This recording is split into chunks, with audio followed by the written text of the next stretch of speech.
하겠습니다.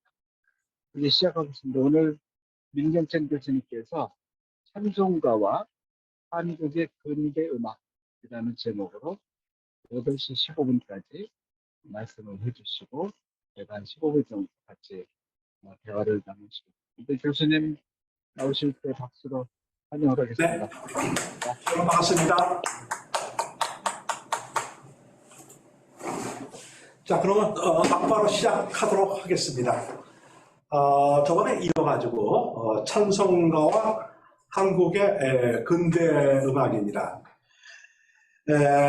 이렇게 제목을 잡아봤어요. 한국 근대 음악의 어머니 찬송가, 이런 제목을 붙여봤는데 이 제목이 타당한지 타당하지 않은지에 대해서는 이따 끝나고 난 다음에 여러분 말씀해 주시면 감사하겠습니다. 그것이 신앙적으로 조금 결례가 된다, 뭐 이런 식의 이제 말씀도 좋고요. 또 괜찮으시면 제가 아직까지 신앙적으로는 미숙적이 뭐랄까 이제 아직까지 베이비입니다. 베이비고 그러기 때문에 저도 모르게 그 표현을 신앙력이 아닌 표현을 쓸지도 모른다라는 그런 또 두려움이 있고 이제 그렇습니다.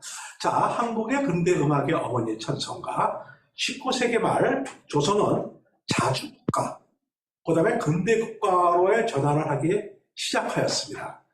그리고 동시에 새로운 음악의 역사가 전개되기 시작합니다. 즉, 서양 음악을 수용하여 우리의 문화가정에 편입시킨 이른바 양악의 역사 및 근대 음악의 역사가 시작을 하게 된 것입니다.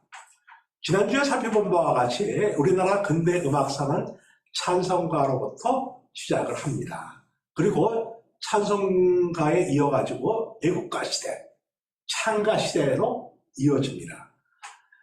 그런 과정에서 애국가, 수많은 애국가가 등장을 했고요. 또 수많은 찬가가 등장했고, 수많은 독립군가가 등장했고, 수많은 독립운동가라는 새로운 장르의 또 음악을 탄생시켰고, 수많은 노래가 등장하여 한 시대를 풍미했습니다. 그런데 여기서 한 가지 흥미로운 사실은 이 시기에는 아직 우리나라의 서양 음악을 전공하는, 전문으로 하는 음악가가 없었을 때였습니다. 제가 이거 연구를 하면서 지금까지도 그렇습니다. 한국의 근대 음악은 미스테리를 찾아가는 건데 이게 굉장히 궁금했어요. 음악가가 없었는데 어떻게 음악운동이 전개가 되었는가? 그 음악운동을 누가 했는가? 또 어떤 음악이었는가? 그것도 그 음악이 음악사적 의미는 무엇인가? 음악적인 의미는 무엇인가? 등등의 질문이 저로 하여금 굉장히 궁금케 했었는데요. 자, 그럼 누가 그 많은 노래를 만들었고 또 그것이 어떻게 가능했을까? 이 질문을 안 해볼 수가 없어요. 그 답은 바로 어디에 있냐면 찬송가에 있습니다. 이걸 보고 제가 굉장히 놀랐습니다. 이걸 보고 굉장히 놀랐는데, 자, 다시 말씀드린다면 찬송가의 선율에 새로운 가사를 붙여 애국가 및 찬가 및 독립군가와 독립운동가라는 새로운 장르의 음악을 낳게 한 것입니다. 다시 말씀드린다면 우리나라의 근대 음악의 본질은 저번 시간에 말씀드렸는데 하나님을 찬양하고 또 하나님을 사랑하는 노래에서 시작을 하여가지고 나라 사랑 및 이웃 사랑의 노래, 그리고 구국의 노래로 확대된 것이 우리나라의 근대 음악의 본질입니다. 그런 의미에서 찬송가를 한국 근대 음악의 어머니라고 말할 수가 있을 것입니다. 그럼 그런 그 면면을 구체적으로 한번 살펴보도록 하겠습니다. 제목을 또 이렇게 잡아봤어요. 찬송가는 애국가를 낳고 마태복음을 그 틀을 빌려가지고 이렇게 해봤습니다. 그리고 제가 앞으로 한국의 근대 음악사를 쓸 때는 그렇게 쓸 것입니다. 태초에 선율이 있었다. 이거를 인용을 해가지고 우리나라에서는 근데 찬송가가 있었다. 그리고 찬송가가 애국가를 낳고 이제 오늘 낳고 이제 쭉 들어갑니다. 자, 1896년입니다. 1896년 부터 20세기 초에 걸쳐가지고 우리나라에는 수많은 애국가가 등장하여가지고 한 시대를 풍미하였습니다. 따라서 이 시기를 음악사적 관점에서는 애국가의 시대라고 말할 수 있을 것입니다. 그 배경에는 당시 우리나라는 풍전 등화의 위기에 처해 있습니다. 서구 열강들의 어떤 침략과 그 다음에 을미사변, 국모가 시해당하는 사건이 생겼죠. 그 다음에 아관파천, 왕이 외국 공사관으로 피신을 가는 그런 일이 벌어졌죠. 이런 이제 우리나라가 위기에 처해 있었고요. 또 그렇지만은 그 위기 속에서 새로운 싹이 돋아나고 있었습니다. 중요한 것 중에서 하나가 96년 4월 달에 독립신문이 발간이 됩니다. 독립신문이 발간. 요 독립신문 발간일이 지금 우리 신문의 날이에요. 우리나라 신문의 날. 그리고 7월 달에 독립협회가 조직이 되고요. 그 다음에 1896년을 시작해가지고 97년에 걸쳐가지고 독립문이 건설이 됩니다. 독립이라는 단어가 96년서부터 본격적으로 등장을 하게 되는데 이게 뜬금없이 독립이냐? 일제강점기 1910년서부터 독립이라는 단어가 나와야 되지 않느냐? 이렇게 의아하게 생각하실 수도 있을 거예요. 저도 굉장히 많이 궁금했었어요. 왜 이때 독립이란 말이 많이 나왔지? 왜 독립문이 이때 만들어졌고 왜 서대문에 만들어졌지? 굉장히 궁금했었어요. 근데 알고 보니까 1910년까지 이 땅에서 독립이라고 한다면 중국으로부터의 독립이에요. 중국. 그러니까 중국으로부터의 독립. 우리는 황제의 나라가 아니었었잖아요. 독립국가가 아니고 왕이었었잖아요. 중국의 조공을 바치는 나라였었기 때문에 완전한 독립국은 아니었었어요. 그때 이때서부터는 이제 독립 정신, 청나라부터 독립을 하고 완전한 독립국으로서. 그러니까 이 시기에 독립이라는 단어가 나오면은 100% 기독교하고 연관입니다. 그러니까 독립신문도 기독교의 연관, 독립협회도 기독교의 연관, 독립문도 기독교의 연관, 이렇게 됩니다. 독립이라는 단어가 들어갔다고 전부 하면 그 배경은 기독교라고 생각하면 돼요. 그리고 1890년 이듬해 대한제국이라는 완전한 독립국가가 우리나라 출범을 하게 됩니다. 97년서부터 우리나라 대한제국 시대로 접어들게 되거든요. 자, 그리고 그 새로운 싹 중에 하나가 바로 또 애국가 운동이었습니다. 참고로 애국가라는 것은 여러 가지 의미가 있는데요. 우리가 지금 현재 우리나라 국가 또는 국가로 불리는 곡을 가지고 애국가라고 그렇게 얘기를 하잖아요. 이때는 곡의 제목이에요. 이때는 곡의 제목이거든요. 우리가 애국가하고 국가하고 자꾸 혼돈이 되어 있는데 국가라는 것은 기능적인 측면에서 얘기를 하는 거고 애국가는 우리나라 국가의 제목이 애국가입니다. 애국가. 곡의 제목이고 이 뜻이 하나가 있고요. 그 다음에 또 어떤 뜻이 있냐고 하면 지금 다루고자 할 19세기 말에서 20세기 초에 걸쳐 등장한 그야말로 따라 나라사랑의 노래예요. 나라사랑의 노래를 가지고 애국가라고 했습니다. 이때 등장한 애국가가 나중에 우리나라 국가도 되고 그래요. 그것 좀 이따 이제 알아보고요. 자, 애국가 운동이라는 것은 다시 말씀드리게 되면은 1896년서부터 20세기 초 1910년까지 걸쳐 전개된 새로운 노래 운동. 자, 목적은 서구 열강과 외세의 침략으로 인한 국가의 위기에 대응하기 위해 가지고 노래를 통해 가지고 노래도. 왜냐하면 노래는 뭐냐면 노래 말이 있잖아요. 가사가 있잖아. 메시지가 있잖아요. 메시지가. 찬송가도 그렇잖아요. 찬송가도 찬송가에 메시지가 있잖아요.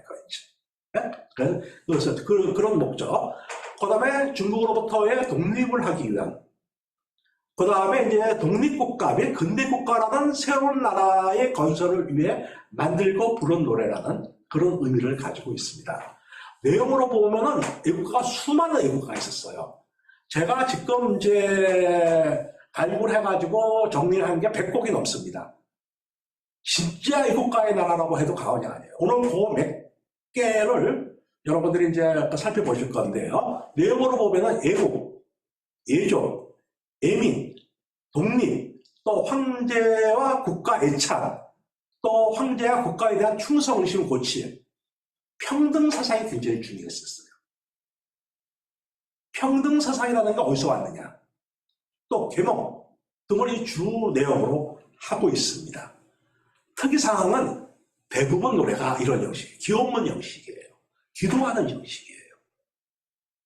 대부분 하나님께 기도하는 기원문 형식, 또 하나님을 일찬하는 형식, 이런 형식으로 되어 있어요. 애국가가. 우리 도매물과 백두산이도 마찬가지잖아요. 하나님이 보호하사 이렇게 되잖아요. 대부분 그렇습니다. 노래가. 만든 사람은 누구냐라고 하면은 처음에는 노래는 전부 이제 찬송가였었고요. 찬송가에다가 가사를 만든 사람, 가사를 만든 처음에는 기독교인들이었었어요. 기독교인들이 만들다가 이것이 전 국민으로 확대가 된 겁니다. 기독교에서 출발을 해가지고 전 국민으로 확대되어 갔다. 이런 측면이 있고요. 그 다음에 음악은 찬송가의 선율에 애국가의 가사를 붙이는 방식, 이런 방식으로 채택을 했습니다. 부른 사람은 누구냐? 전 국민이에요. 이게 학교에서 교재로 사용했습니다. 학교에서 교재로 사용했고, 그러니까 학교에서 다시 말씀드리면은 음악적으로 놓고 보면은 우리나라 학교의 음악 교육은 찬송가 교육으로부터 시작되었다. 미션 스쿨이라든가 교회는 찬송가 멜로디와 찬송가 가사 이거를 가르쳤지만은 일반 학교에서는 멜로디는 찬송가, 가사는 애국가. 요거를 가르친 거예요. 노래는 똑같아요. 노래는 똑같겠지. 그래서 전 국민을 대상으로 하였다. 자, 그 애국가 운동은 새로운 음악 운동, 신음악 운동의 성격을 띠고 있었고, 주로 당시에 한국에 유입된 신음악이자 서양 노래에는 찬송가의 선율을 차용해서 만드는 것이 대부분이고요. 이게 이제 16년 동안 전개가 되기 때문에,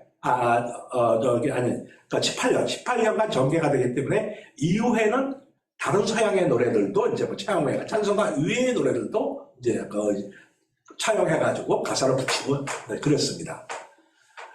그런데 일종의 신음악 운동이지만 음악가가 참여하거나 주도하지 않았다는 또 다른 특징을 가지고 있다고 아까 말씀을 드렸는데요. 왜냐하면 그 당시에는 신음악, 그러니까 서양 음악을 정보한 사람이 한 사람도 없었기 때문에 그렇다. 즉 서양 음악을 정보한 음악가가 없었던 상황에서 다른 나라와는 달리 계층을 불문하고 전 국민이 자발적으로 만들고 불렀던 노래라는 특징을 가지고 있습니다. 이것이 우리나라 근대 음악의 굉장히 큰 특징 중에 하나라고 이렇게 말씀드릴 수가 있어요. 그리고 사립학교의 음악 교재로 사용하는 등 결과적으로는 교회 안에 머물러 있던 서양 노래가, 찬송가가 교회 바깥에서도 불리기 시작하였다. 저는 죄송한 말씀입니다만은 저번 주에도 말씀드렸듯이 교회를 50대 후반에 교회를 나가게 됐다 그랬잖아요. 중후반인데 그때 나갔는데, 그런데 제가 찬송가를 굉장히 많이 알고 있더라고요.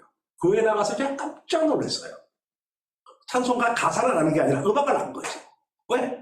일반적으로 그 음악을 우리가 많이 불러왔기 때문에, 교회를 나가든 안 나가든지 많이 불러왔기 때문에. 그래서 우리는 이제 찬송가를 부르는, 찬송가의 가사를, 애국적인 내용의 가사를 얹혀가지고 부르는 방식으로 우리나라의 근대음악이 시작되었다. 그럼 이로 말미암아 기독교인이 아닌 또 일반인들도 서양음악이라고 하는 새로운 음감각을 체득하게 되었다는 그런 또 의미도 가지고 있습니다.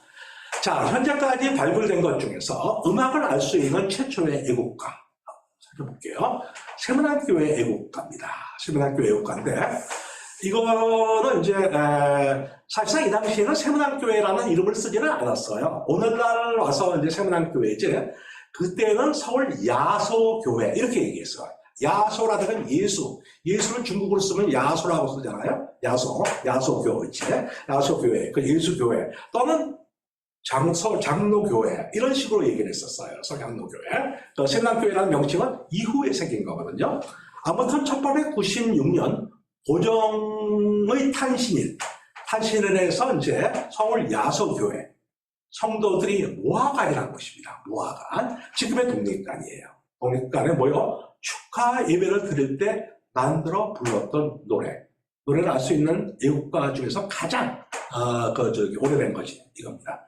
당시에는 애국가라는 본명으로 불렸으나 이제 또 다른 애국가가 수많은 애국가들이 있기 때문에 이게 구분하기 위해서 후학들이 세문안교회 교인들이 만들어서 불렀기 때문에 세문안교회 애국가라고 그렇게 명명하기도 합니다. 이 근거가 되는 것이요. 1896년 9월 1일자 동네신문을 보게 되면 이런 내용이 나와요. 대조선 서울야소교회에서 내일 대군주 폐하, 대군주 폐하가 뭐냐? 조금 이따 설명드릴게요. 대군주 폐하 탄신 경축회를 하는데 아침에는 각 예배당에서 대군주 폐하, 조선 인민을 위하여 하나님께 찬미와 기도를 할 터이요. 오후 4시에 모두 모여 애국가를 노래하고, 애국가라는 내용이 나옵니다. 노래하고 명망 있는 사람들이 연설도 할 터이다. 물론 누구든지 이날을 경축히 생각하는 이는 모두 모아간으로 와서 같이 애국가로 노래하고 연설을 드리죠. 라는 기사가 나옵니다. 이 노래는 이제 그 작사자는 미상인데요. 제가 생각할 때는 언더우드 목사님이 만든 게 아닌가라는 그런 생각이 들어요. 근데 확실한 건 아직 작사자는 아직까지 밝혀지지 않았어요. 밝혀지지 않고 언더우드 이제 목사님의 그 사모 되시는 분이 릴리아 스콜턴 언더우드라고 그러는데 그분에 보면은 책에 이게 나와요. 이 내용이 구체적으로 나오고 또 세문안교회 100년사라든가 또 60년사에 이 내용이 구체적으로 이게 나옵니다. 나오는데 세문안교회 이 가사가 이래요. 가사가 이래요. 높으신 상주님, 자비로운 상주님, 궁일이 보소서. 이 나라 이 땅을 지켜주옵시고 오 주여 이 나라 보호하소서. 요것만 가지고 강의를 하더라도 1시간 넘어 걸릴 겁니다. 그러나 오늘은 그냥 시간 관계상 간단하게 설명을 할게요. 당시에 우리나라에서 이제 하나님의 호칭에 관련돼 가지고는 여러 가지 교단마다 좀 약간 통일이 안 됐을 때였었어요. 근데 언더우드 목사님을 중심으로 한 남장로교회, 서울을 중심으로 한 남장로교회는 하나님이라는 말을 이 시대는 안 썼어요. 나중에는 언더우드 이제 목사님이 회개를 하시고 하나님이란 그 용어를 받아들였어요. 이때는 받아들이지 않았을 때에서. 받을 때는 상주님이라는 표현을 썼어요. 상주님. 응?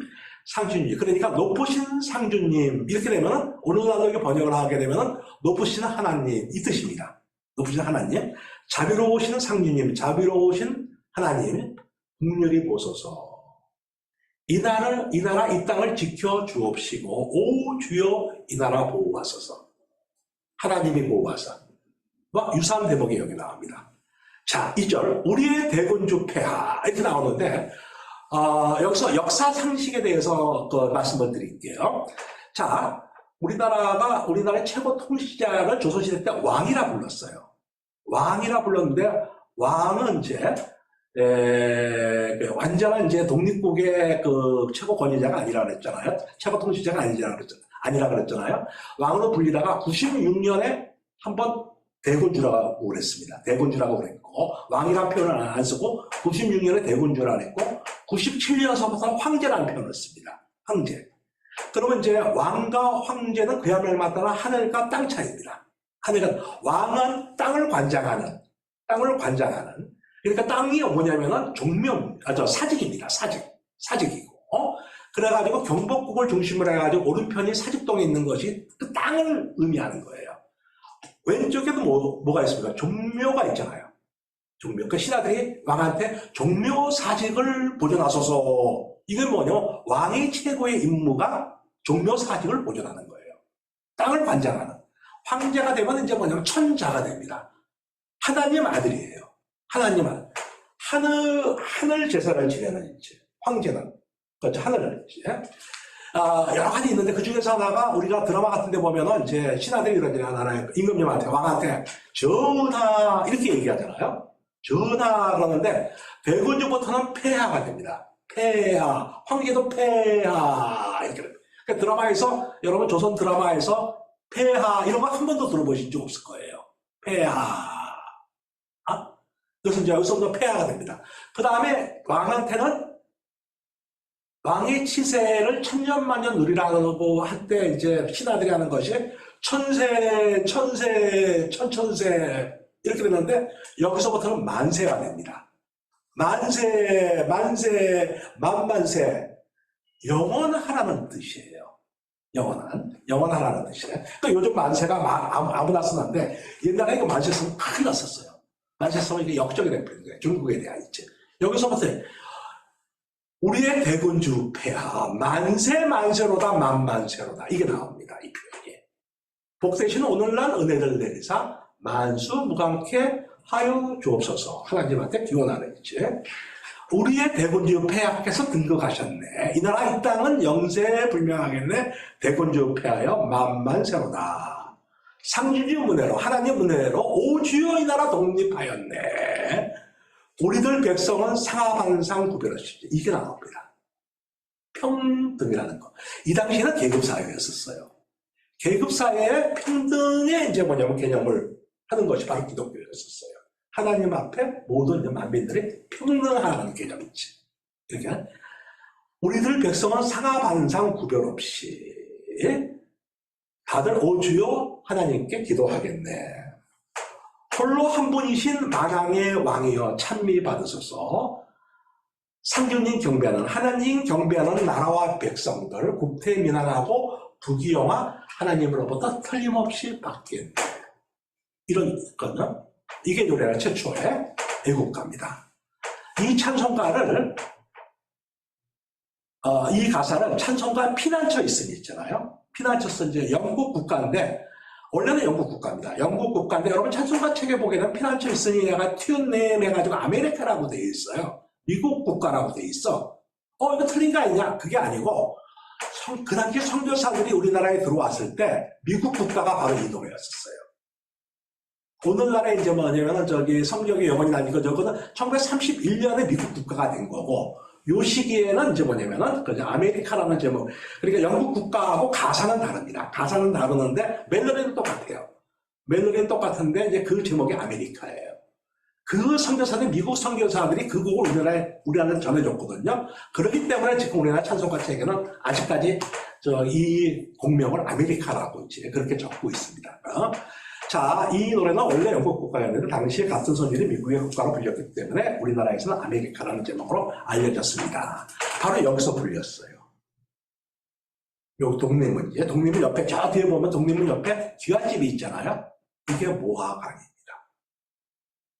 이게 모화관인데 이게 조금 지금은 독립문 공사를 하면서 조금 이사를 갔어요. 지금 이사를 가가 지금 있는 자리는 조금 바로 옆에 이사 갔거든요. 근데 저기 가보면요, 저기가 뭐냐고 하게 되면은 기독교 역사적으로도 굉장히 중요한 곳이에요. 우리나라 역사적으로도 굉장히 중요한 것이고, 원래는 모화관입니다. 모화관. 모화관인데, 모화관이란 뭐냐? 중국 사신들이 절로 옵니다. 절로 오게 되면 저기 영은문이 있던 자리였었어요. 중국 사신을 접대하는 그 문, 환영하는 문이고, 저 모화관은 그 사신을 영접하는 곳이었었어요. 사신을 대접하는 것이었어요. 이게 이제 뭐냐면 기독교에서 인수를 하게 됩니다. 인수를 해가지고 독립관으로 바꾸게 됩니다. 독립관으로 있죠. 네? 독립문 독립관. 그래가지고 저기를 뭐로 쓰냐고 하게 되면은 세부단교회가 그때 아주 작았어요. 아주 작아가지고 여자들하고 남자하고 그 당시에는 이제 이 남녀가 유별한 그런 시기였었잖아요. 여성 예배처였습니다. 여기 여성 예배처였어요. 여기 여성 예배처인 동시에 그 다음에 또 이제 뭐냐고 하면은 언더우드 사모님이 의사였다 그랬잖아요. 여기가 여성 병원 역할을 했습니다. 여기가 여성 병원 역할. 그 다음에 뭐냐면 그 다음에 사경회를 여기서 시작을 했어요. 사경회를. 그러니까 여기서 이제 여성 신도들이 예배를 드리고 교회, 그 다음에 치료를 받고 병원, 그 다음에 한글 교육과 교육을 받고 학교 역할. 이게 동시에 여기서. 그러니까 한국 여성 해방이라든가 한국 여성 기독교 사라든가 굉장히 중요한 의미를 가지고 있는 곳이에요. 근데 여기 가보시게 되면은 한 글자도 그 말이 없어요. 한 글자도. 기독교에 관련된 글자는 한 글자도 안 나와요. 여기 독립군들을 그냥 유폐 모신 곳이다 라는 있지. 그거만 쓰여 있습니다. 참 안타까운 현실이에요. 여기서 노래를 부르는 거예요. 여기서 이제 대군주 폐하 생일에 있지. 그러니까 음악사적으로 굉장히 우리 기독교사적으로도 중요한 곳이고 음악사적으로도 중요한 곳이고 역사적으로도 굉장히 중요한 것이에요. 그러니까 일부만 여기 이제 독립군 유폐를 모셨다라는 그거만 쓰여 있고 여기가 여성 예배처라든가 여성 병원이라든가 여성 학교라든가 사경회가 시작된 곳이라든가 이런 말에 대해서는 전혀 없다는 그런 안타까움이 있습니다. 여기서 노래를 불렀는데, 자, 제가 악보를 만들어 봤습니다. 악보를 만들어 봤고, 요거는 이제 1절만 감상을 해볼게요. 자, 1절만을 한번 감상을 해보겠습니다.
예, 이렇습니다. 오늘 여러분들이 감상하실 노래 있잖아요. 100% 여러분이 다 아시는 노래예요. 100% 다. 왜냐면 전부 찬송가이기 때문에 있지. 그래서 혹시 여러분들 한번 이거 내가 모르는 노래인데 아마 없을 거예요. 한번 가봅시다. 그 다음에 두 번째 나온 애국가가 배제악당 애국가예요. 애국가.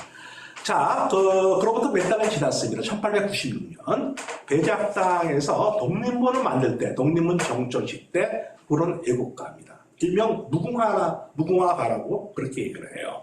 이게 영어문이고요. 이 자리에다가 이렇게 독립문을 만들었고, 그 다음에 배제악당 애국가는 이 가사가 있습니다. 성자 신선 500년은 우리 황실이요, 산수고려 동반도는 우리 본국일세, 무궁화 삼천리 화려광산 조선사람 조선으로 길이 보존하세. 96년에 바로 이제 지금 현행 애국가의 후렴구가 나옵니다. 2절 2천만, 그 당시에 2천만이었었거든요. 우리가 인구가 2천만 오직 한 마음은 나라 사랑하여 산업공산 기천 없이, 여기도 이제 평등이라는 게 나와요. 산업공산 기천 없이 직분만 다하세. 무궁화 삼천리 화려광산 조선사람 조선으로 길이 보존하세. 자, 여기서 성자신선이 뭐냐라고 하게 되면, 성자신선 500년은 우리 황실이요. 우리 조선의 황실은 누가 황실 자손이냐고 하게 되면 성자신선, 하나님 자손이라는 뜻이에요. 하나님 자손들이 500년 동안 다스리는 것이 우리 조선 대한제국의 황실이다. 아직까지 대한제국은 아닙니다만, 우리나라는 그런 나라다. 하나님의 나라다. 라는 그 뜻입니다. 그 뜻이고, 이제. 자, 그리고 이거는 이제 찬송가, 천부여 의지 없어서 그 가사에다가 이제, 그 선율에다가 가사를 붙인 거고요. 올드랭 사인이죠. 스코틀랜드, 우리 민요라고 알려져 있는데, 스코틀랜드는 민요 아니에요. 작곡자가 있어요. 작곡자, 스코틀랜드는 이제 노래입니다.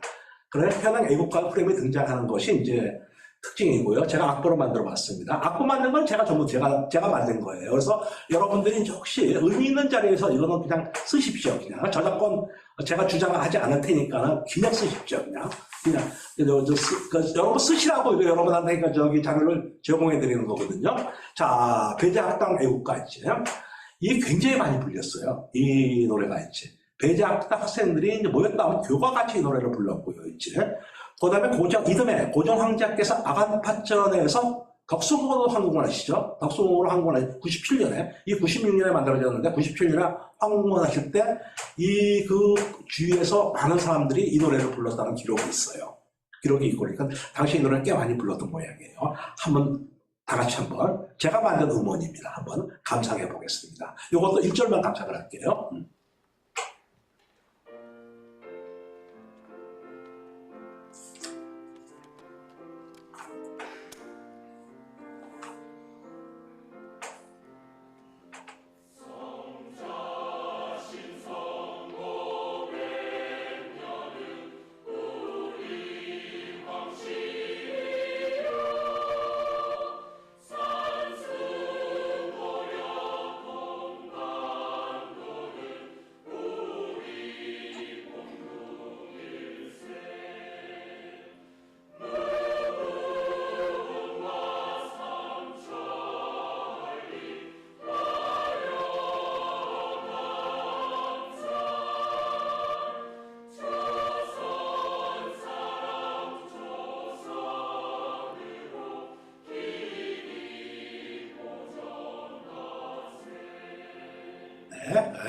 그러니까 그 다음에 찬미가라는 찬송가집이 이제 1908년에 나옵니다. 1908년에 요거는 찬미가라는 책이 찬미가는 어느 교단에서 감리교에서 나왔다 그랬잖아요. 감리교 찬송가집을 통일이 되기 전에는 찬미가라 그랬잖아요. 찬미가는 두 가지 종류가 있습니다. 하나는 감리교 교단에서 만든 게 있고 하나는 윤치호 선생이 만든 게 있어요.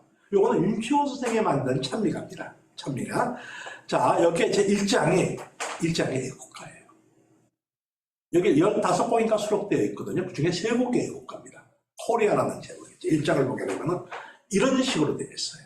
우리 항상 폐와 천지를 같이 만수무강 산 넘고 물고 온 우리 대한제국 하나님 도우사 독립부강 전부 이제 뭐냐면 기용문 형태예요. 이거 역시 이제 뭐냐면은 여기 피난처 있으니 있지. 아까 영국 국가, 우리나라에는 미국 국가로 들어온 노래 있지. 그 선율의 노래를 불렀고요. 그 코리아라는 제목으로서 가사만 있다가 가사만 있는 것을 이제 제가 복원했는데 요 찬미가집이 이렇게 생겼고요. 요게 이제 여러분한테 보여드리려고 찬송가 그거 사진을 제가 찍어가지고 이제 저거 했는데 요거 보면 저 위에 보면 튠 해가지고 아메리카라고 돼 있잖아요. 튠 아메리카. 바로 아메리카라는 게 영국 국가라는 뜻이에요. 영국 국가. 튠 아메리카. 그 다음에 음수일이 있습니다. 음수일이 숫자가 있죠. 664, 6664. 음수를 여기에 맞춰가지고 불러라. 그러니까 영국 국가 음수일이 664, 6664입니다. 이렇거든요. 그래가지고 그래서 요걸 바탕으로 제가 악보를 만든 거예요. 악보를 만드는데 이 참 재밌는 것이 여기서 이제 영시에 대해서 관심이 있으시는 분이 계실지 모르겠지만은 영시를 쓸 때 금지가 된 음수율이 있어요. 금지가 된 음수율이 664, 6664를 못 쓰게 돼 있어요. 못 쓰게. 이거 왜냐면 영국 국가의 권위. 우리도 그렇잖아요. 뭐 프로야구 선수 등번호 몇 번, 뭐 저기 결번시키고 막 그렇잖아요. 이게 이제 서양에는 그런 이제 뭐냐면은 이제 관습이 있어요. 그 권위를 상징하기 위해 가지고 그거를 못 쓰게 만드는 거. 664, 6664를 못 쓰게 만들었습니다. 그 영시에서는 이거를 못 써요. 지금도 있지. 근데 이제 우리나라 이제 저기 보면은 우리나라 보면 참 재밌어요. 자, 보죠. 저 오른편의 악보를 볼게요. 오리지널 악보. 우리 황상폐하 6이잖아요. 6. 천지 일월 같이 6. 만수무강 4. 664 이렇게 그냥 산 넘고 물고 온 6. 우리 대한제국 6. 하나님 도우사 6. 그 다음에 독립부강 4. 우리는 664, 6664를 썼잖아요. 왜 쓰느냐?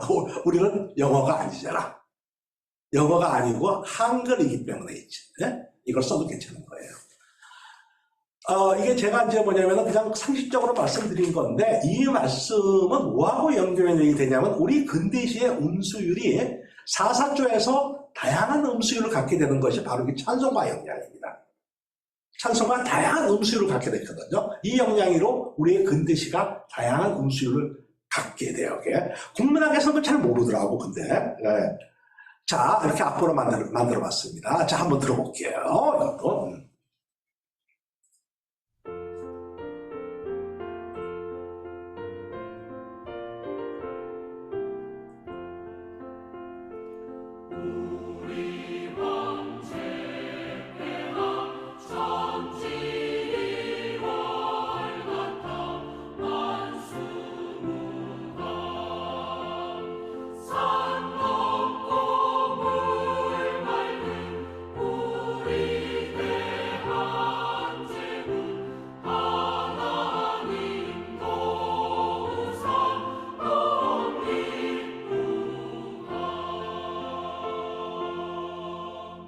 자, 이렇고요. 그 다음에 이제 거기 보면은 찬미가 집의 10장이 또 애국가예요. 애국가인데 가사는 이렇습니다. 아까 배제학당 애국가는 2절까지 되어 있는데 배제학당 애국가 이거 4절까지 되어 있어요. 똑같습니다. 똑같고 이렇습니다. 그럼 튠 올랭사인의 선율에 맞춰가지고 이 노래를 불러라 이렇게 되어 있습니다. 이건 아까 이제 봤기 때문에 넘어가도록 하고요. 자, 그 다음에 14장입니다. 패트리어틱 힘, 애국가. 애국가, 찬미가라는 찬송가집 제14장 짱 이게 나옵니다. 동해물과 백두산이 마르고 닳도록 하나님이 보호하사 우리 대한만세 무궁화 삼천리 화려강산 대한사람 대한으로 길이 보존하세.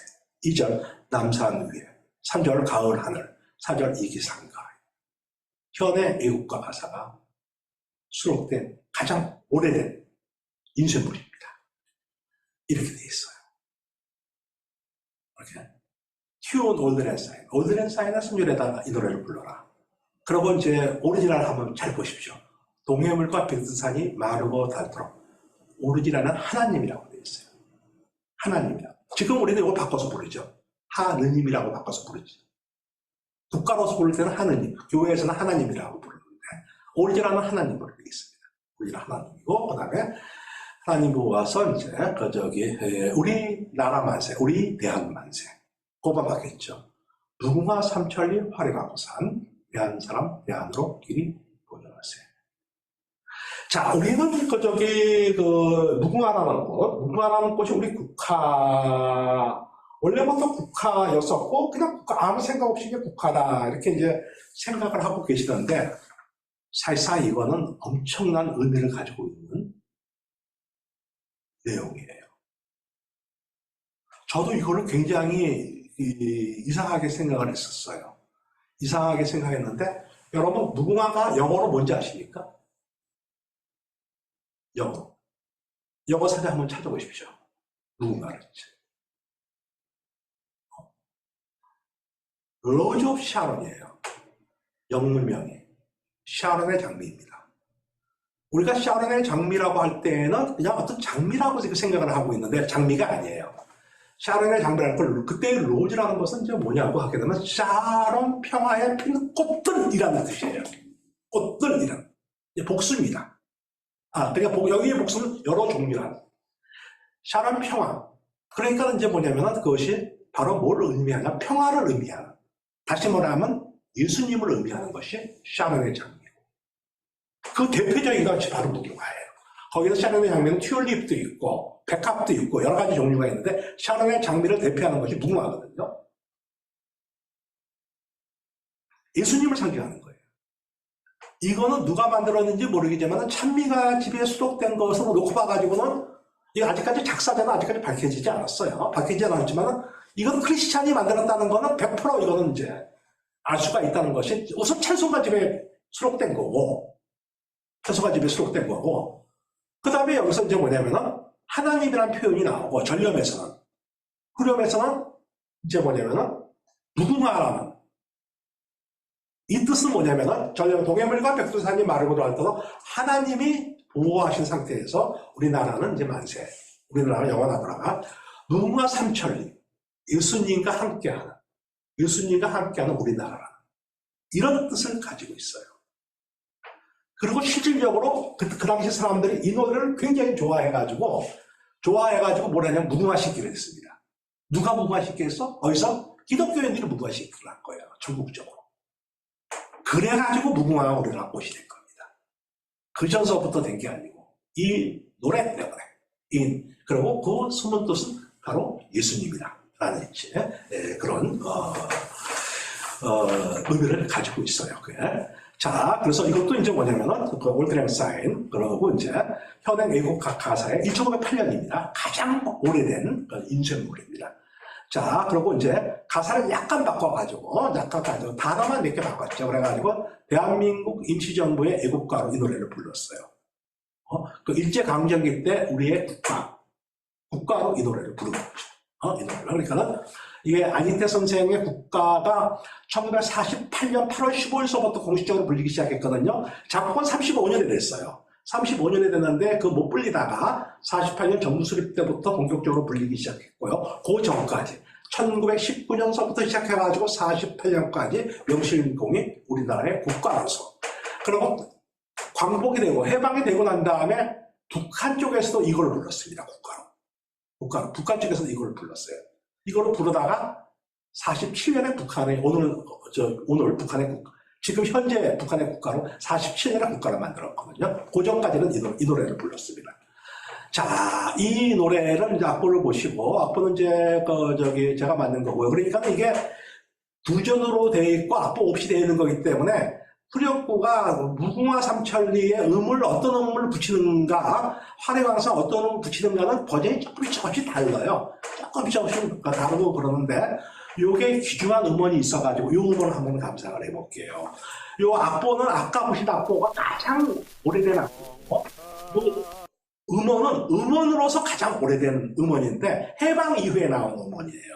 해방 이후에 나온 음원이기 때문에 오리지널하고는 조금 차이가 납니다. 차이가 나는데 그래도 이게 의미가 있기 때문에 요거 우리나라에서 지금 가장 오래된 음원으로 된 애국가를 한번 감상을 해보실게요. 네.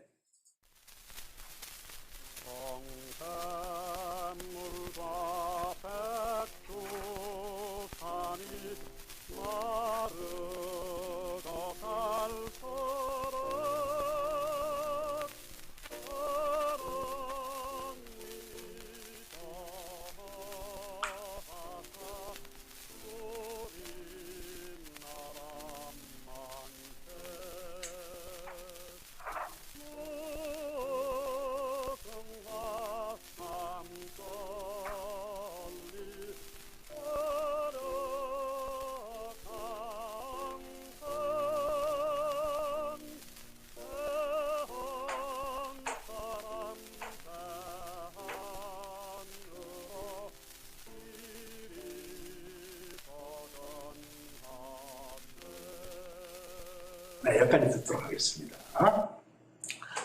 그 다음에 수많은 애국가가 있다 그랬잖아요. 수많은 그냥 100여 편이고 계속 발굴되고 있는 건데요. 그 중에서 이제 의미가 있는 애국가 한 몇 편을 더 소개를 할게요. 도산 안창호 선생의 애국가입니다. 도산 안창호 선생님이요. 굉장히 음악적인 센스가 굉장히 있으셨고 시인이셨어요. 이분이 시를 엄청나게 많이 쓰셨어요. 근데 거의 다 애국시입니다. 애국시고 그 다음에 도산 안창호 선생님이 음악을 많이 하셨는데 뭘 많이 하시냐면 찬송가를 많이 하셨어요. 크리스찬이었었거든요. 크리스찬. 그래서 이제 도산 안창호 선생님의 애국시를 가지고 제가 쭉 추적을 해봤더니 거의 다 노래로 불렸더라고요. 그래가지고 그거를 제가 발굴해가지고 복원해가지고 이제 그 음악회를 한 적이 있어요. 이제 도산기념관에서 이제 도산 흥사란 그쪽하고 도산기념관하고 도산학회하고 같이 이제 음악회를 한 적이 있는데 안창호 선생의 애국가를 소개할게요. 자, 이랬습니다. 긴 날이 맞도록, 긴 날이 다도록, 온종일 하루 종일 생각하고 깊은 밤새도록 생각하면 밤새도록 생각하면 우리나라로다. 길이 생각하세 길이 생각. 내 먹고 마시면 어떡하요? 모든 족족들과 생장한 곳 우리나라로다. 내 일생 사랑해. 길이 사랑하세 길이 사랑. 나의 부모 형제 같이 살고 조상이 해골 붙인 데는 우리나라로다. 항상 잊지 못하겠네. 태산이 변하여 바다가 되고 바다가 변하여 들이는들 나라 사랑하는 내 마음 변화송가 길이 불변 일세 길이 불변. 내 나라를 내가 사랑하지 누가 내 나라를 사랑할까. 내 몸이 죽어도 내 나라 보존해. 길이 보존하세 길이 보존. 우리나라 문명 발달되고 우리나라 독립 공고하면 빛난 영화로다. 항상 즐겁겠네. 나라 영광일세 나라 영광. 자, 이거는 이제 찬송가. 우리나라 사람들이 아주 좋아하는 찬송가. 내주를 가까이 하게 함. 그 선율에다가 도산 안창호 선생이 작사해가지고 거기 붙이신 거래요. 이게 재미난 것이 내주를 가까이 하게 하면 음수일이 64646664입니다. 64646664인데 안창호 선생의 애국가도 64646664 똑같이 돼 있어요. 우리나라 시가 근대 시가 외국에 이제 뭐냐면 음수율을 굉장히 많이 채택을 했다라는 또 그 반증이기도 한데 이걸 제가 악보를 만들어 봤거든요. 이것도 1절만 한번 들어볼게요. 도산 안창호 선생님께서 만드신 애국가 찬송가 내주를 가까이 하게 하면 선율에다가 가사를 붙인 것입니다. 네.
그 다음에 또 재미난 애국가가 하나를 소개를 더하겠는데, 만주에 설립된 광성중학교라는데, 만주 민중학교에 설립된 거기 애국가입니다. 애국가인데 지금 그 노래가 이래요.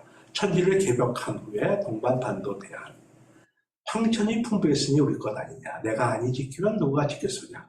정신 차려 눈을 떠라 지금이 어느 때냐. 이거 제가 음악회를 한번 한 적이 있어요. 음악회를 한 적이 있는데, 이 음악회를 하고 난 다음에 그 어르신들이 있지, 이걸 그렇게 좋아하시더라고요. 지금 우리가 정신 차려야 된다. 지금 때가 어느 때인데, 있지. 이게 어른들이 굉장히 좋아하시더라고요. 자, 한번, 이거 하늘가는 밝은 길에, 거기 스코틀랜드 노래죠. 스코틀랜드 노래. 거기에 이제, 그 선율에다가 붙여가지고 만든 노래입니다. 자, 잠깐 1절만 들어볼게요.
예, 그렇습니다. 자, 이외에도 엄청난 애국가가 많지만은, 그걸 다 다룬다고 하긴 하면 며칠을 하더라도 끝이 안 날 겁니다. 이 정도에서 이제 끝내고요. 그 다음, 창가로 넘어가도록 하겠습니다. 창가. 자, 창가는 19세기 말에서 20세기 초에 걸쳐 서양에서 들어오는 신신노래 또는 서양식으로 만든 신신노래, 서양의 노래이거나 서양식으로 만든 노래라는 그런 어떤 의미를 가지고 있습니다. 따라서 찬송가와 애국가도 넓은 의미에서 창가의 범주에 포함이 되지만은 그 역할, 그 기능이 뚜렷했기 때문에 찬송가는 찬송가의 역할, 또는 애국가는 애국가의 역할이 이제 뚜렷한 경우에는 그 명칭을 붙입니다. 그 명칭, 창가라는 용어보다는 그냥 찬송가, 애국가나 애국가, 독립군가, 유행가나 이렇게 하는데, 그다음 옛날에 다 이걸 창가라고 그랬었어요. 창가라고 이제 그랬는데, 그런 한편 창가는 또 어떤 뜻을 가지고 있냐면은 음악 교과목의 명칭, 지금 음악이라고 하잖아요. 그 당시 창가라 됐어요. 45년까지는. 학교에서 배우는 음악 시간을 창가 시간이라고 그랬어요.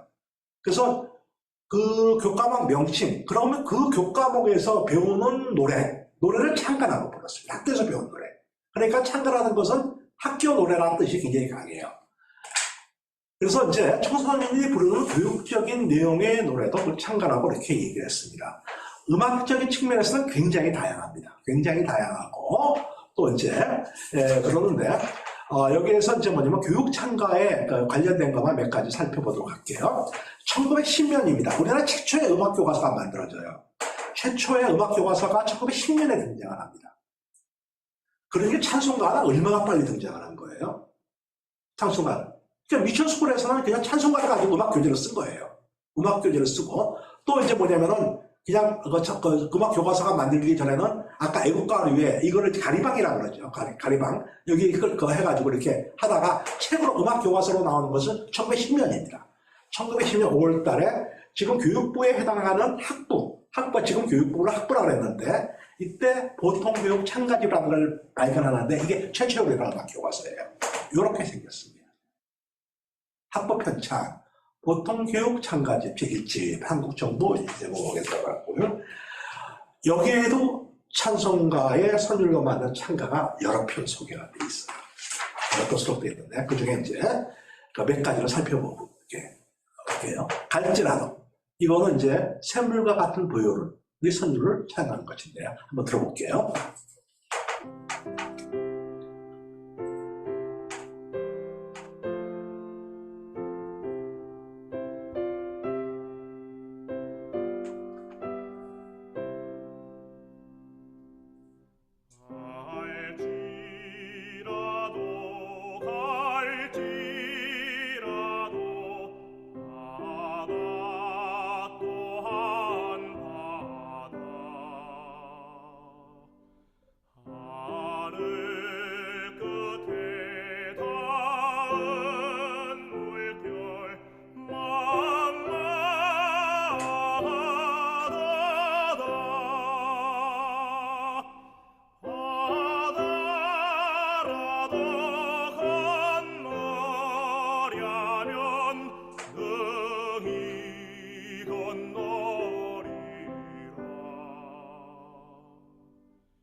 우리 최초의 교과서에 수록된 찬가입니다. 자, 또 재미난 거, 식송이라는 노래. 그나무를 심자, 소나무를 심자, 나는 이제 그런 내용의 노래인데, 이거는 그 유명한 주여 복을 비옵나니. 또 예수님은 누구신가? 그 찬송가. 그러니까는 J.J. 루소, 장장 루소가 작곡했다는 설이 있는, 작곡했는지는 확실히 몰라요. 장장 루소의 오페라에 나옵니다. 이것이, 이 노래가 또 오페라에 나오는데, 그래서 이제 그 오페라가 그 당시에 프랑스에 있는 노래를 차용을 한 것인지, 루소가 직접 작곡했는지는 아직까지 학자들이 밝히지를 못했어요. 그러나 우리 찬송가 집에는 이제, 주여 복을 비옵나니 예수님은 누구신가? 이것을 찬송가로 부르고 있죠. 여기에 마침, 주먹주고 손을 펴서 나중에는 그 노래인데, 한번 식송이라는 거 한번 들어보도록 할게요.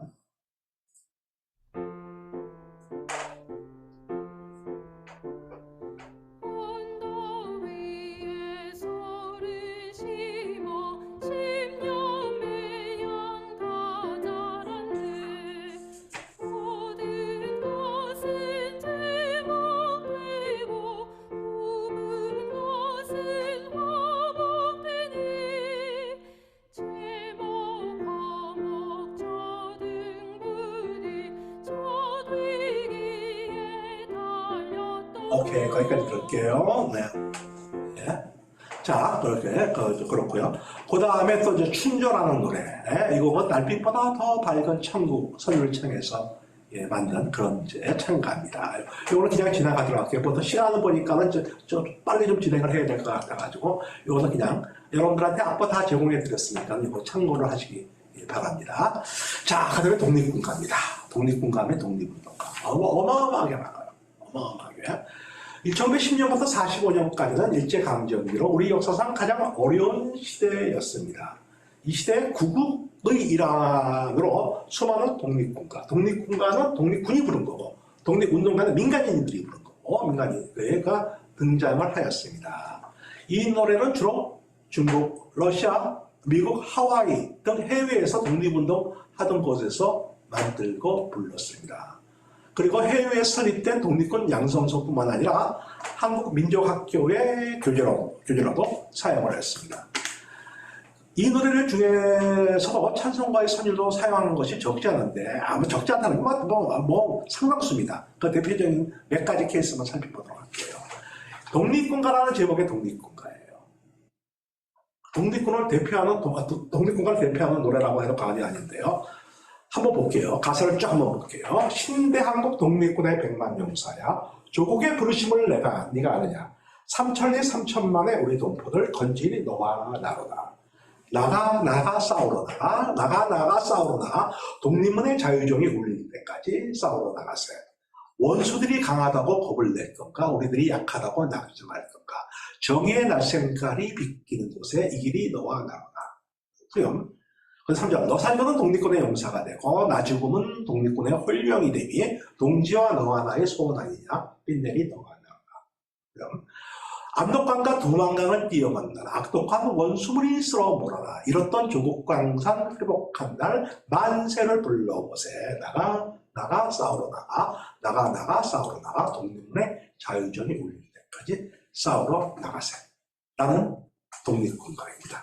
만주 불판에서 불렸던 우리의 선조들이 독립운동을 하면서 독립전 투쟁을 하면서 무장투쟁을 하면서 불렀던 노래입니다. 자, 이 노래는 찬송가 우리들의 싸울 것은 이게 우리들의 싸울 것 찬송가는요 어마어마하게 다양한 노래를 만들었어요. 제가 조사한 바로는 20가지가 넘어요. 이 독립군가도 만들었고 교가도 많아요. 교가도 만들었고 그 다음에 우리나라의 최초의 오리지널 노래 있잖아요. 최초의 오리지널 노래의 선율도 바로 이 선율이었었어요.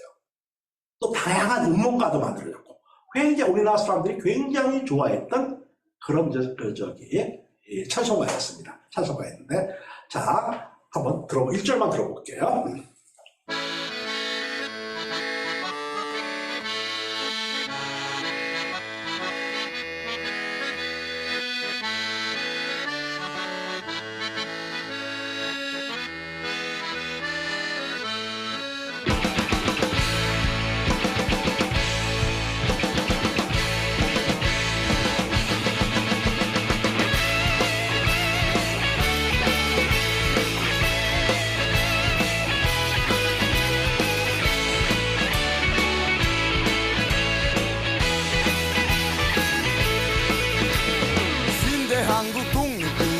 용사야 조국의 부르심은 네가 아느냐 삼천리 삼천만의 우리 동포들 건지리 너와 나로다 나가 싸우러 나가 싸우러 나가 독립문의 자유종이 울릴 때까지 싸우러 나가세. 참 시간이 좀 그렇습니다. 시간만 되면 쭉 다 들었으면 좋겠는데요. 자, 다음 곡을 말씀을 드릴게요. 이 독립운동을 하다가 돌아가신 분을 추모하는 노래예요. 추도하는 노래. 빛날세라 영웅열사 만세 불망하실리 옛적이나 지금이나 항상 악모합니다. 이 나라의 영광이여 우리 분이 독립운동하다가 수고하신 분들을 우리였고 다 드려서 당신들을 따로 2절 3절 이렇게 되어 있는데 이거는 이제 영웅추도가라는 제목의 독립군가인데요.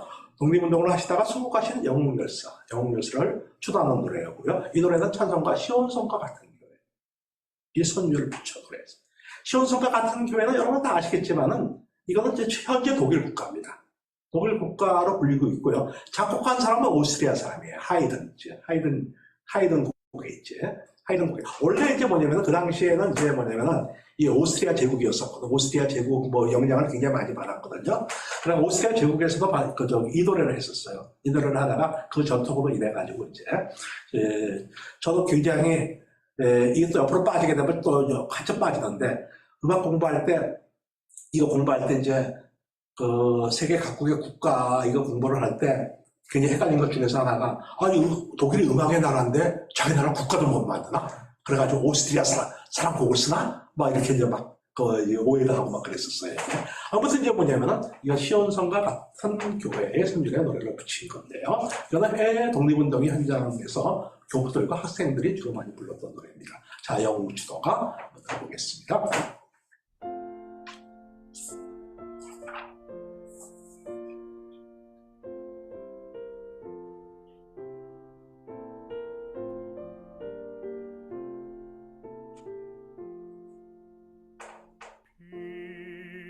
빛날세라 영웅열사 만세 불망하시리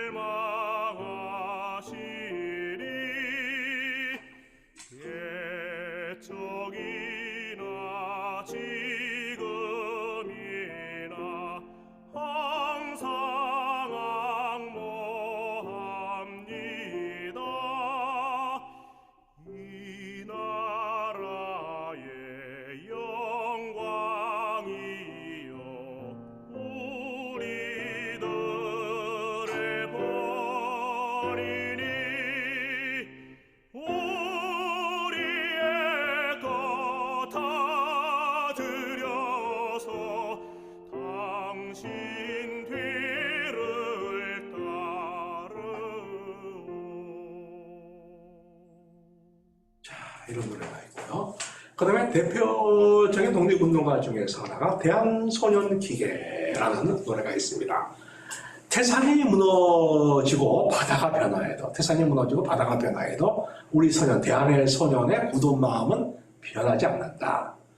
지구가 저 궤도를 어길 때가 있지만은 대한소년의 기계는 아주 견고하고 견고하다. 견고하고 견고하다. 대한소년의 기계라는 이제 노래입니다. 자, 이 독립운동가인데요. 이거는 이제 찬송가 마기들과 싸울지라의 소리를 붙여 대한소년의 기계를 노래한 것입니다. 해외 독립운동의 현장에서 교포들과 학생들이 주로 많이 불렸고요. 아까 우리들의 싸울 것은 이 선율에다가 붙인 노래가 굉장히 많았다고 했잖아요. 이것도 마찬가지입니다. 마기들과 싸울지라 이 선율에다가 붙인 노래들이 어마어마하게 많아요. 이제 어마어마하게 많고 그 중에 하나만 여러분들한테 이제 소개해 드리는 건데요. 자, 악보는 이렇고요. 자, 한번 1절만 들어보도록 하겠습니다.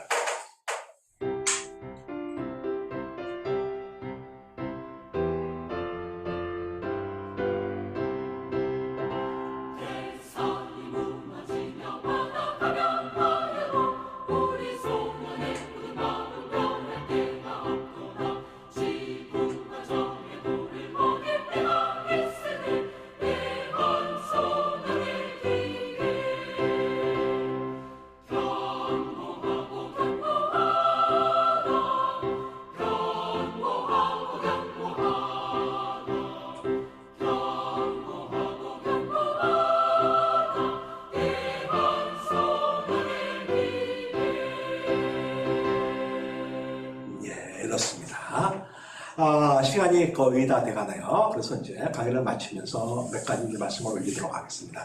이와 같이 우리나라 근대 음악은 저번 주에 살펴본 것 같이 찬송가로 시작이 됐고요. 이번 주에 살펴본 것과 같이 그리고 찬송가가 그다음에 애국가를 낳았고 또 찬가를 낳게 됩니다. 그래서 애국가 시대, 찬가 시대로 이어지게 됩니다.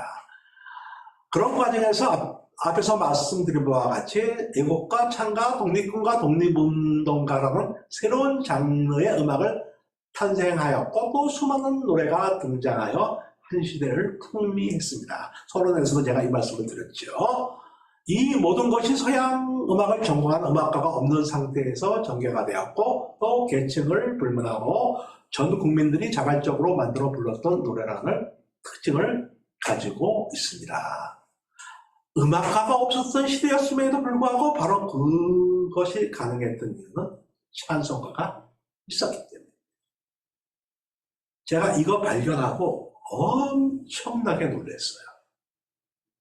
아까도 말씀드렸듯이 우리 근대음악은 미스터리하고 싸움이라 그랬잖아요. 미스터리 추적하는 거라 그랬잖아요.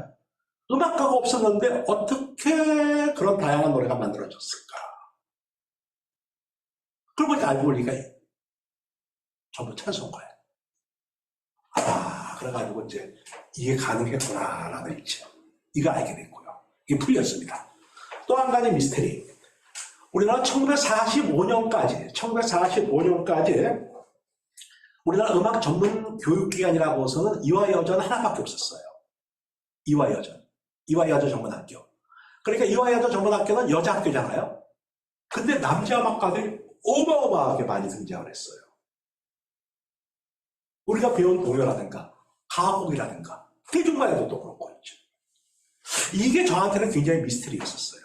이게 서양 음악인데 새로운 음악인데 이걸 어디서 배워야 되는데 어떻게 음악대학이 없는데 그 많은 음악가가 등장을 했을까?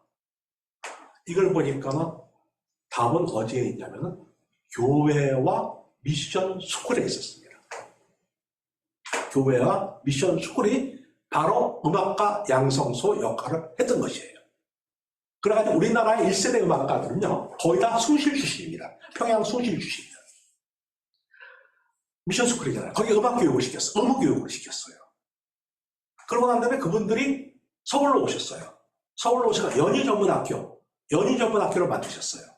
여진여고등학교 음악대학이 없었습니다. 동아리에서 음악 활동을 했어요. 그분들이 2세대 음악가들이에요. 전부 미션스쿨입니다. 다 그 교회 다니고. 그분들이 나중에 해방 후에 뭐를 만들었냐면 서울대학 음악대학을 만든 거예요. 그분들이 서울대학 음악대학을 만들고. 또 서울대학 음악대학 출신들이 뭘 만드느냐? 제가 근무하고 있는 한국예술종합학교를 만들었어요. 그래서 낳고 이렇게 됩니다. 그래서 이제 뭐냐면은 이 찬송가가 있었고 미션 스쿨이 있었고 교회가 있었기 때문에 그것이 가능했던 거예요. 예, 가능했고. 그리고 이제 찬송가는 찬송가로서의 역할만 한 것이 아니라 그 선율에 새로운 가사를 붙여 다양한 새로운 장르의 노래를 만들 수 있게 해준 겁니다. 이러한 현상을 음악 용어로는 콘트라팍툼이라고 그래요. 기존 선율에다가 새로운 가사를 붙여서 만드는 것. 이걸 콘트라팍툼이라고 얘기하고 한때 우리나라에서는 노가바 이렇게 얘기하는 게 있었어요. 노가바 노래 가사 바꿔 부르기 이렇게 하기도 그런 말도 쓰기도 했습니다. 그러니까 콘트라팍툼이라고 합니다. 즉 찬송가의 선율과 우리말 가사가 만나 한국의 근대음악을 만든 것입니다. 그런 의미에서 찬송가가 한국 우리 근대음악의 어머니라고 이렇게 말씀드릴 수 있을 것입니다. 그리고 따라서 우리나라 근대음악 본질은 하나님을 찬양하고 사랑하는 노래에서 시작하여 나라 사랑 및 이웃 사랑의 노래 그리고 고국의 노래로도 확대된 것에 있다고. 제가 이제 그 뭐냐면 이제 1장은 이제 2장은 이렇게 쓰고 3장은 이렇게 쓰고 이렇게 쓸 겁니다. 그래. 그리고 이것이 이제 뭐냐면은 또 이것이 바탕이 돼가지고 1920년대부터 또 다른 새로운 장르의 노래가 만들어지게 됩니다. 그 새로운 장르의 노래라는 것이 바로 동요라는 것이고 또 그것이 예술가곡이라는 거고 또 그것이 대중가요라는 거. 창가가 동요를 낳고 창가가 예술가곡을 낳고 창가가 대중가요를 낳습니다. 근데 동요 작곡가 중에서 거의 한 사람 빼놓고 거의 크리스찬이에요. 동요는 이제 천도교하고 기독교하고 같이 시작을 했습니다. 같이 시작을 했거든요. 방정환 선생이 천도교입니다. 천도교, 기독교하고 같이 시작을 했어요. 그래서 고품 빼놓고 전부 이제 뭐냐면 이제, 예. 그리고 우리나라 동요가 이때 학교에서는 전부 일본 창가만 배웠거든요. 일본 창가만 배웠는데 이 동요가 왜 이렇게 활성화됐느냐. 이 동요를 어디서 가르쳤냐면은 미션 스쿨에서 가르쳤어요. 주일학교에서 가르쳤어요. 그러니까 그 당시 1910년서부터 1945년까지 학교에서는 일제교육을 했어요.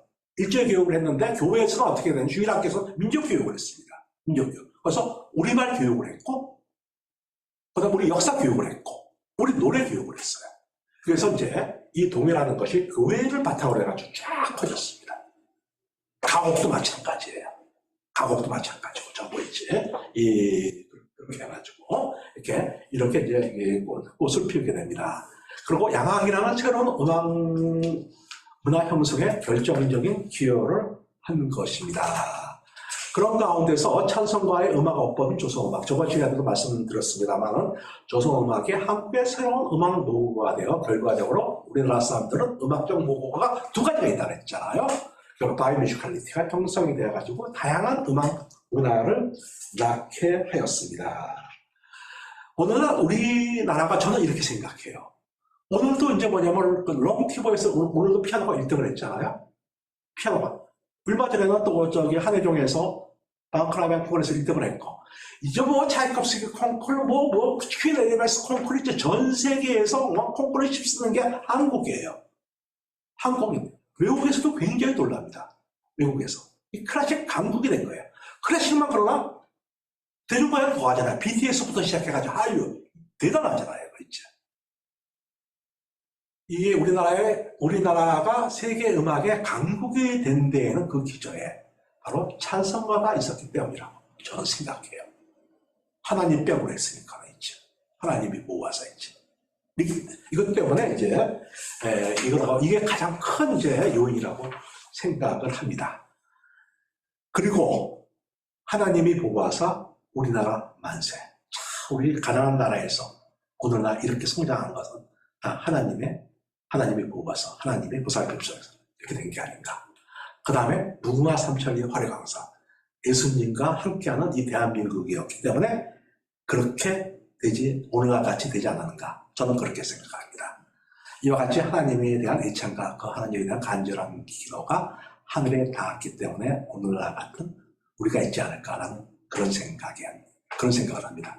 자, 시간이 다 돼서 여기까지 하도록 하겠습니다. 예, 경청해 주셔서 감사합니다. 네, 감사합니다.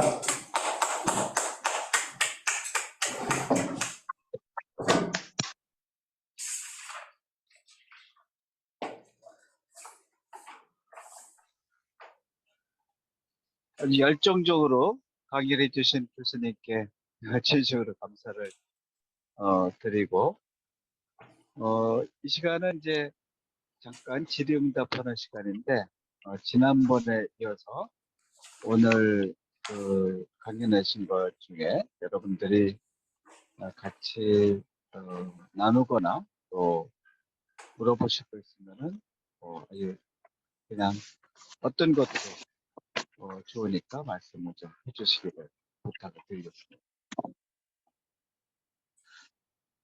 오늘 강연 중에 우리나라 음악이 요즘 세계를 떨치고 있는데 그 바탕에는 찬송가, 미션스쿨, 교회, 주일학교 이것이 바탕이 되었다는 말씀을 들으니까 이게 우리의 교회, 기독신앙 얼마나 소중한 것인가를 깨닫게 해주신 것 감사를 드리고 여러분들의 질의응답 기다리겠습니다.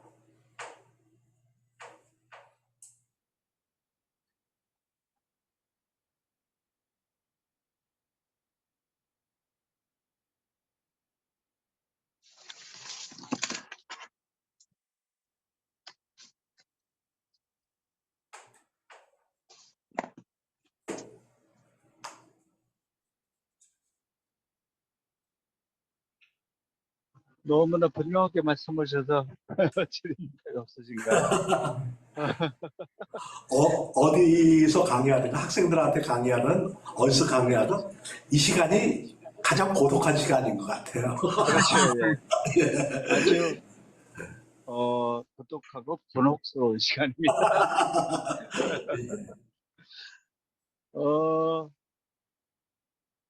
혹시 뭣도 좋으니까 우리 교수님께서 워낙 이쪽 분야는 전문가시고 반야 중에서 30여 년 이렇게 학생들 지도하시고 또 이렇게 신앙생활 하시고 많은 것들 이제 파헤치시고 한국 그 음악사에서 교회 역할에 대해서 아주 분명하게 정리를 해주신 것을 감사드리면서 혹시 여러분 중에 신앙생활 하면서 또 찬송가를 부르면서 의문하는 게 있으면 주시죠. 안녕하세요.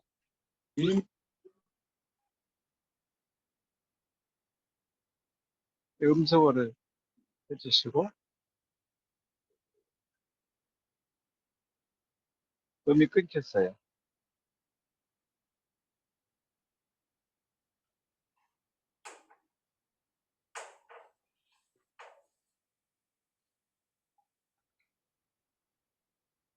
다시 음을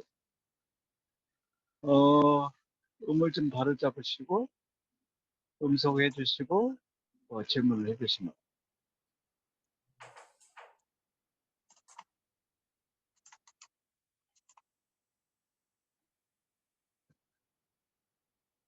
없어요? 안녕하십니까.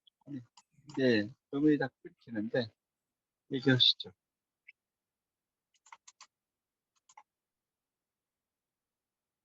아니면은 음이 잘 안 되면은 채팅방에 질문하셔도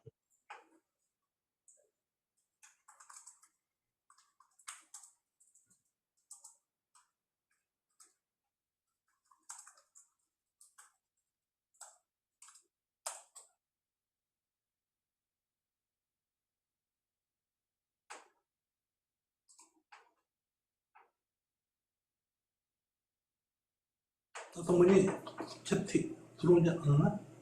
제가 올린 거고요. 아. 근데 제가 네. 개인적으로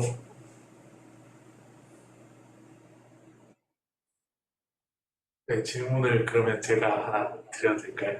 예, 예, 예. 예, 예. 제가 강의 들으면서 마스터, 예. 아, 네. 잘 안 들렸어요.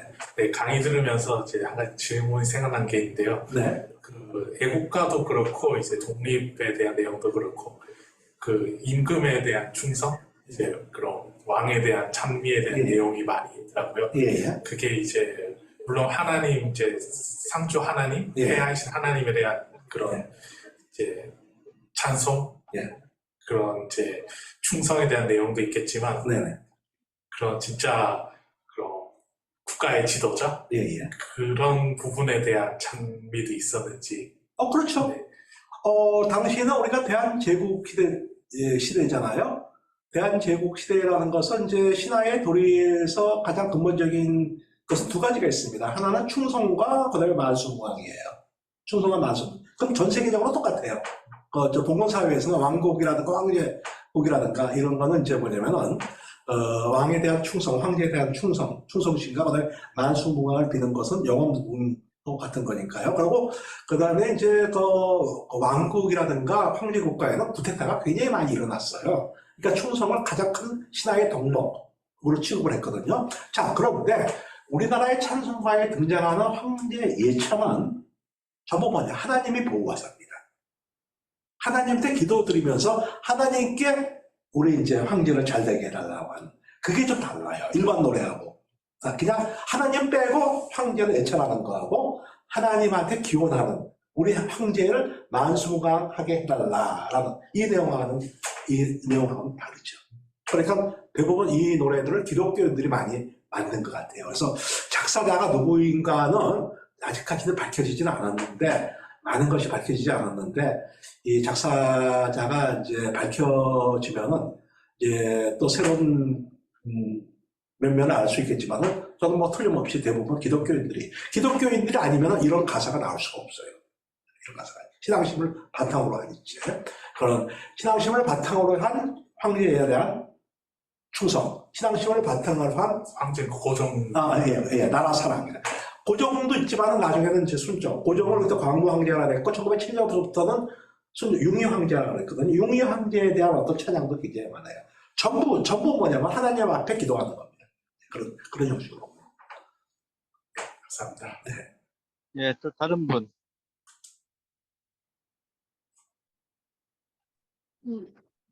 안녕하세요. 예. 네. 궁금한 점이, 어, 되게 찬송가에 대해서 되게 몰랐던 부분들 되게 재밌게 잘 설명해 주셔가지고 많이 알게 되었고요. 근데 이제 특히 애국가 부분에서 무궁화요. 네. 이제 보통 무궁화 하면은 그냥 우리나라 꽃 상징한 무궁화꽃을 떠올리고 그렇게 알고 있었는데요. 네네. 처음 알았어요. 그 무궁화가 예수님을 상징하고 또 그 샤론의 꽃 이렇게 장미를 예. 네, 그 내용이 너무 놀라웠거든요. 네네. 네. 그렇다면 이거는 그러니까 교수님께서 말씀하신 부분은 그러니까 상징적인 의미로 받아들이면 되는, 그러니까 무궁화라는 게 우리나라 국화 그 무궁화 꽃을 말하는 게 아니라 원래는 상징적인 의미로 예수님을 상징하는 것이다. 네네. 라고 받아들이면 되는. 그렇죠. 우리는 기독교인은 두 가지 다 받아들이면 돼요. 예수님으로 받아들이고 또 나라 꽃으로 받아들이고. 근데 선후로 보게 되면은 이게 이제 예수님 꽃이었었죠. 예수님 꽃이고 아까도 들었습니다만은 이 노래를 무궁화삼천리의 화려강사 이 노래를 많은 사람들이 좋아하다 보니까는 주로 이제 그 감리교 쪽입니다. 남궁옥 선생을 중심으로 해가지고 남궁옥 선생의 찬송가는 있어요. 일하러 가지. 그게 남궁옥 선생이 이제 만드신 건데 도리제티의 멜로디에다가 남궁옥 선생이 쓴 건데 이분을 중심으로 해가지고 전국의 무궁화 심기 운동이 기독교를 중심으로 해가지고 전개가 됐어요. 그래서 이제 우리나라에서 무궁화가 등장한 것은 1896년 이후입니다. 1896년 이후에 본격적으로 등장을 해요. 본격적으로 등장. 그전에는 거의 안 나와. 나오긴 나오는데 그냥 다른 꽃하고 같이 어울려서 나오지 상징성을 갖는 꽃으로 국화라는 상징성을 가진 곳으로는 나오지는 않지만 96년서부터는 본격적으로 이제 남학봇이라는 개념으로 나오게 됩니다. 나오게 되면서 이 면에 저도 깜짝 놀랐어요. 이게 샤론의 장미라는 것을 알고 저도 이제 깜짝 놀랬고 그래가지고 이걸 찾아보니까는 이게 전부 무궁화가 기독교 중심으로 해가지고 이렇게 전개가 됐더라고요. 이제. 네. 그런데 지금 교회에서 이거를 아시는 분도 꽤 계세요.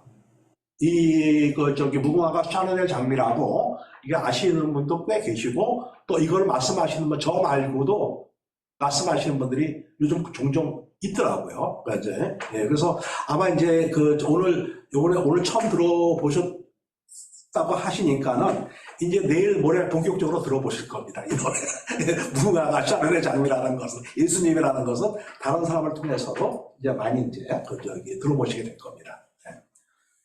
네. 네, 또 다른 분, 감사합니다. 네. 예, 다른 분 혹시 이제 한 분 정도 더 받겠습니다.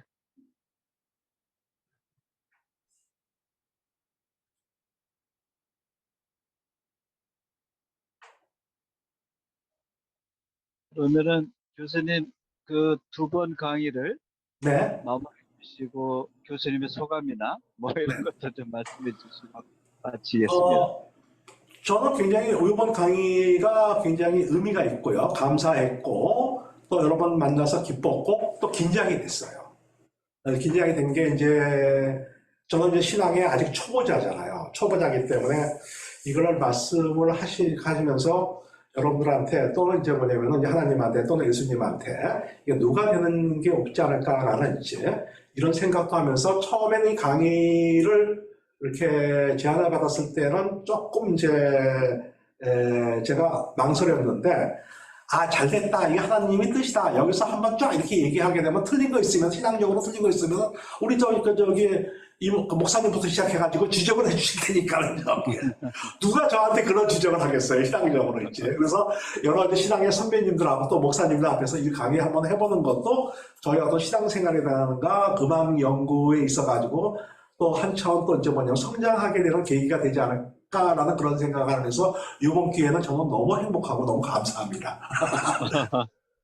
네, 고맙습니다. 우리 교수님께 박수로 감사를 표시하겠습니다. 네, 고맙습니다. 감사합니다. 네, 감사합니다.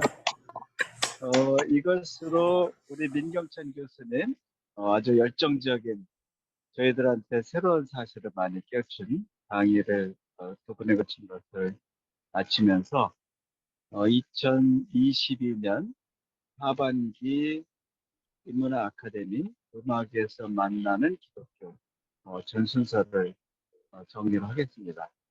작년부터 저희들이 봄, 가을로 두 번씩 걸쳐서 인문학 아카데미를 진행했는데 이번 가을 학기에 참여해주신 여러분께 진심으로 감사드리고 2021년 한 달 15일 정도 남았는데 잘 마무리하시고 또 이제 11월 마지막 주일이 대림절 신앙적으로는 새해가 시작되는 날인데 새해를 신앙적으로 잘 맞이해서 또 내년도 복된 한 해가 되시기를 부탁을 드리고 내년에 저희가 영화에서 만나는 기독교를 다시 개설할 때 여러분들도 많이 참여하셔서 또 좋은 배움의 나눔의 시간을 갖기를 바라고 참여해주신 여러분께 진심으로 감사드리며 박수로 모든 수설을 마치겠습니다. 고맙습니다.